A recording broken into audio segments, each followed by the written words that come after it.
So Turk, being back on tour, you know, since the first tour started with all y'all back together at the first Louisiana Fest, how would you describe how you feel about it? Man, I just been happy, man. They say the fans been feeling nostalgic, but I think I've been feeling more that way than the fans. Every time we hit the stage, every time we get that energy from the fans, it's like something different. You know what I'm saying? So it's been a lot of love. I've been feeling the whole move changing. You know what I'm saying? What would you say is your best part about performing? Whether it's song or something that somebody else do on the stage, what do you look forward to when you go on this stage? I look forward to the crowd movement, engagement. You know what I'm saying? When you see that engagement and the people are singing your verses word for word, and they damn near be about to cry when you catch that eye contact with them, I love to see that.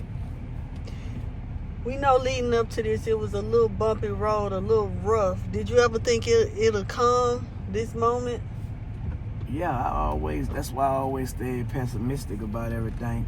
I never, really indulged in none of the negativity, because to me the negativity wasn't coming from us. It was coming from people who didn't really want to see, you know what I'm saying, the whole thing come together. So, Okay. I'm going to ask you another question, because you said you stayed pessimistic about it. Pessimistic and optimistic is two different things. Optimistic. So, okay, so you stay optimistic about it. Okay, good. Was it ever a moment during this tour that you felt like, man, I ain't doing it no more, forget it? Hell nah, you know what I'm saying? I never felt like that, you know what I'm saying? Every time I did what I did, I wanted to do it some more, over and over again. Okay. Now, we see that y'all have been to so many different cities. Does any of these cities stand out as far as the enthusiasm from the crowd or the feeling more than the next? I think New Orleans was the hardest city. Crowd participation wise, it was so packed. You had people all on the stage, which was kind of cool, you know what I'm saying? It wasn't really no headache like it would have been going down the line. But I think New Orleans and Houston were the best shows to me, and St. Louis. Okay. So, now we know all these shows so far have been sold out. So, how can you tell which one was better than the other when all of them were sold out to capacity? The energy, in New Orleans, the energy from the beginning to the end never stopped. It stayed on 10. The energy in Houston, it shifted, but it stayed up there.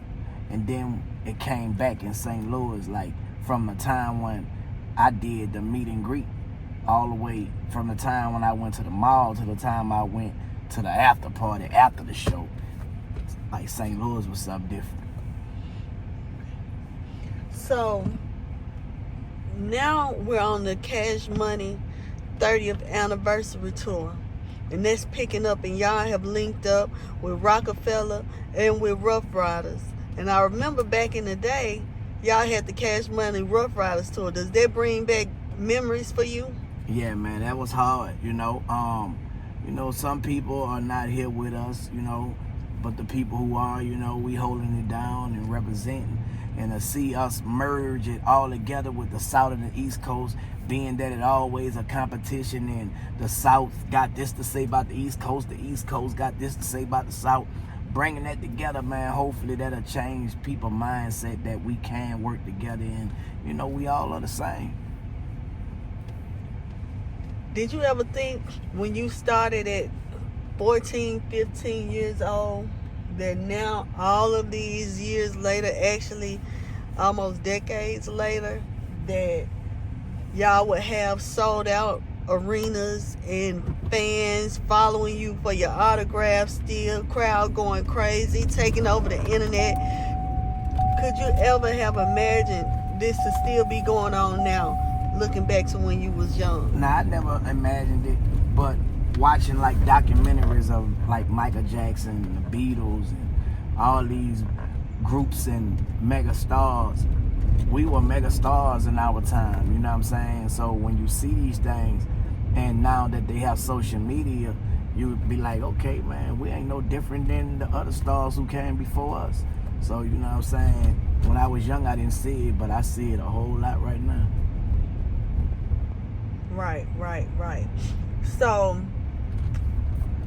we know y'all have been together for a long time, and just like with any family, you break up, you make up, you break up, you make up. How does the breakup and then the making up actually feel at this moment? I mean, it's all love, man. Like, I think it just was a big old misunderstanding from the jump, because even though they had discrepancies in the camp, we ain't even talk about none of that at all. You know, it always just be love when we link up, and we do our best on the stage, man, and get the fans what they want. You know what I'm saying? It's all love. So being that y'all are what we would call gangster rappers from New Orleans, uptown, and to see, well, from different parts of the hoods in New Orleans, and to see y'all come together and make it do what it do and set an example, do you think y'all have made an impact on the younger artists, on the YNs that's out there right now, that's beefing, that's into it? You know, do you think y'all made an impact to show them that no matter, you know, what kind of conflict you get in, you can always come back to a resolution and get money and be successful? Yeah, I think we're making an impact right now as we speak. And the more they know our story, the more they see that, you know, damn, we got to get old one day too. So, you know what I'm saying, what we doing.